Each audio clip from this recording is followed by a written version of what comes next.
Hi, everyone. I'm Ivana. I am with Andrew & Co. I am the publicist for JAG, and we are flipping the switch here, and I am going to be interviewing Kevin for this episode of JAG University. Hi, Kevin. Hi, Ivana. Thank you for having me today. You're very welcome. Thank you for joining me. I'm glad you made the time. Absolutely. From my desk all the way over there.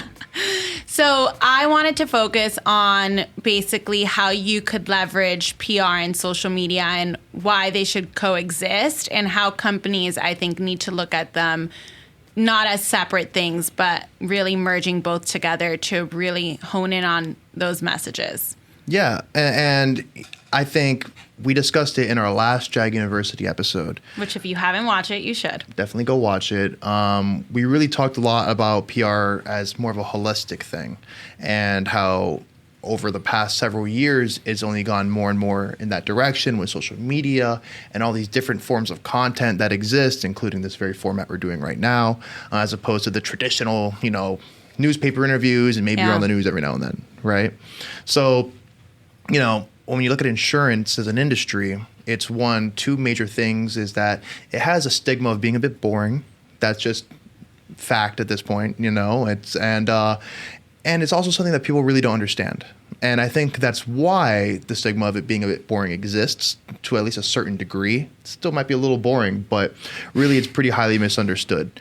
For example, a big thing about it is that insurance is really a secondary career for most people. They start somewhere else, and they look for something new, and they transition into insurance, maybe because they know somebody in the industry, or they've heard something, or they just happen to get an opportunity.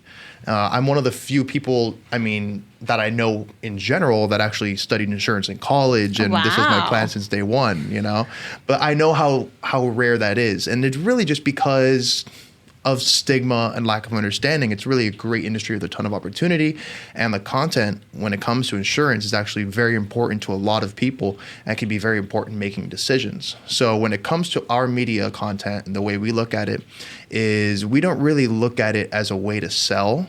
We look at it as a way to educate. And education towards our audience comes in two main factors. It's two main strategies, rather. One is to tell you about who we are as an agency, as individuals within the agency, our personality, the way we work. And that really just gives businesses and clients a good feeling about working with us. They know who we are, and it's just that personal side of business that's so important to so many people. They get to know you. Exactly. But second is just getting to understand a little bit more about what's going on in this crazy insurance world. We have so many different types of content that are strictly geared towards educating. For example, this segment, JAG University, I don't even know how many episodes we have. Maybe we're in the 60s, but it's all strictly about providing knowledge on different insurance concepts, and now expanding outside of insurance into general business, and who knows what's next. But sky's the limit. Sky's the limit. But we have 30, 40 episodes strictly on insurance concepts that people can go in, they can watch a video, they can learn more about homeowners insurance, about their auto liability limits. Tons of different topics when it comes to commercial insurance and cyber liability. And I would say I think you guys do, my personal opinion, a great job of breaking it down and really communicating these policies in a concise and quick way where the viewer has a better understanding of what they're watching or what the policy is before, from what they originally started from. Yeah. And I think that little time period where you have to buy insurance for something, whether it's a renewal or you're acquiring an asset or you're opening a business, that's not enough time to really learn about what it is and what it does. It's something that you need to spend time getting familiar with. It's like understanding taxes or banking or finance in general. It's a subject that takes time for you to really get ingrained and understand what's going on with. So I think putting that knowledge out there creates more educated clients that are able to better protect themselves and understand what's going on. And I think it's very important when you're relying on a financial product that is responsible for protecting your assets, protecting your financial well-being if disaster strikes. Shouldn't you try to understand a little bit of what's going on for something that is literally holding your life in the balance if something crazy happens? You should. I always think the craziest example is if you're buying a TV, most people look at two different TVs and spend more time deliberating between the pros and cons of the TVs and the price, not only the price, but the specifications and everything going on, than they do with their insurance, their house or their business. And I think the other thing, which is great that you guys, showcases, I think, throughout all your platforms, whether it's on LinkedIn or, as you were mentioning, JAG, is the fact that there are several different policies, because I think there's that misconception where people say, okay, I need home insurance, I need auto insurance, and that's it, or whatever else, where there's a lot of other policies you could get that really protect you. It's a big world of insurance, and it's hard for me to not just dive into pure insurance talk, but we are on a PR segment. Yes. So I'm trying to bring it back home.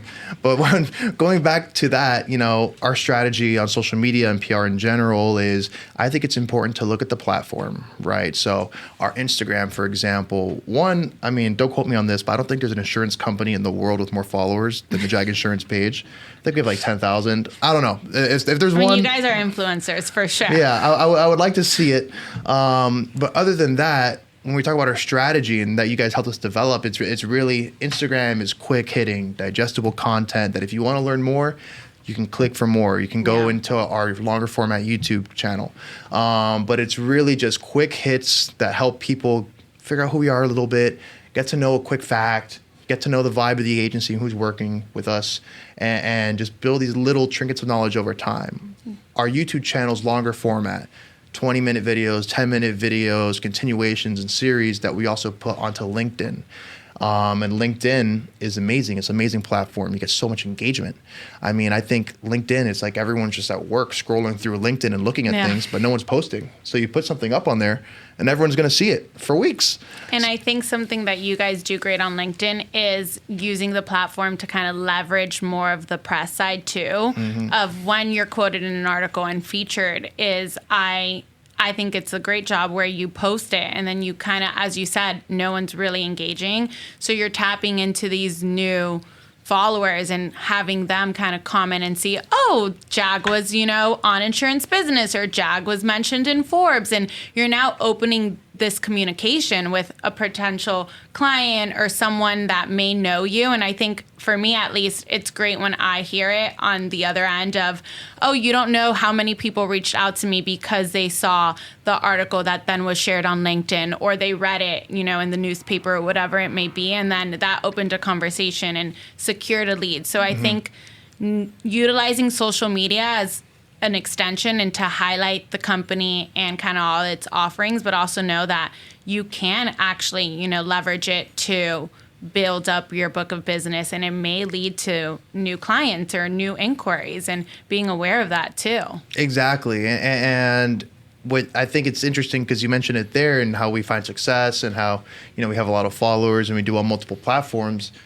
Isn't that crazy that a boring old insurance company is able to do that? And that's kind of like the power of a good PR strategy, at least for us, is it, people, they hit us up on social media and they want to work with us, whether as an employee or as a client. Yeah. And that's not something that really happens with insurance companies. And it's really just because of that stigma. So us putting this content out there is just helping, get the message out and show who we actually are and our authentic selves. And I don't know if there's a study on this at all, but, it's always something I thought. Coming in now with the hard facts. Coming in with a hard assumption from Kevin. But a big problem with the news nowadays, it really is that no one reads articles. They look at a headline and they read the comments. But I think on LinkedIn, people actually read the articles. And my theory is that it's because they're on company time. But I really think that on LinkedIn, and this is even myself included, you write something, you write a piece on Medium, you post an article, you post longer format video content, people are actually going to sit through it. They're going to read the article, they're going to watch the video. And I think that's something that's really cool, because anywhere else, you see an article posted anywhere else, you're just reading that headline. But on LinkedIn, I feel like people actually read the articles more. There might be a deeper engagement rate.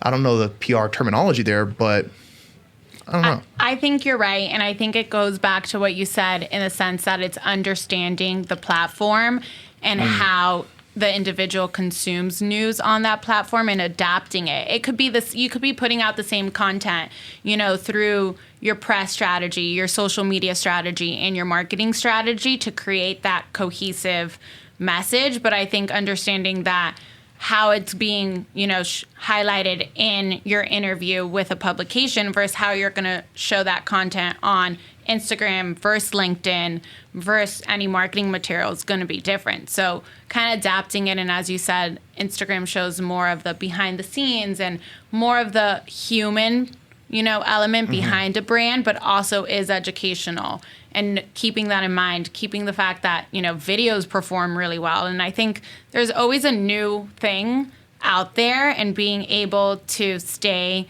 with kind of the evolving trends and be able to pick up on them before they even become trends is really important. That's something you guys, I think, do well too, is, implementing the new content and really honing in on it and creating unique quality, like video or whatever it may be. Yeah, thank you. You're welcome. Because I'm in a lot of those videos, so. I mean, you're the star of the show. But that's awesome. And I think kind of a moral of the story is that, to really kind of own what you do, put stuff out there, and just keep making content. I've spoken to a lot of people. I'm sure our social media director, Juan, can attest to it, is a lot of times people are a little bit intimidated to start. And I think, that's only natural, but you have to just keep putting videos out there, keep putting articles out there. Consistency is key. Consistency is key. And there's no right approach. Like you said, everyone's nervous to start, but what may work for JAG may not work for a different company and vice versa. So it's really staying true to the brand itself and finding a way that highlights the brand in a unique way and really focusing on that. Yeah. And your content's not going to be perfect in the beginning. That's why there's bloopers. Yeah, that's why there's bloopers. You're going to rewatch it a couple months later and be like, oh, that sounded kind of weird. But yeah, I mean, I just think my advice to people that are looking to begin is just to get started, keep posting new videos. If you don't like a video, well, people forget all about it when you put the next one out there, I guess. Okay, so thank you so much, Kevin. I think we had some great takeaways, and hopefully this inspires someone to, create a social media strategy if they don't already have one. But it was a pleasure role reversing with you, and this was a great experience. Awesome. Well, yeah, I had a ton of fun. Thank you very much, Ivana. Thank you. And thank you, JAG University fam.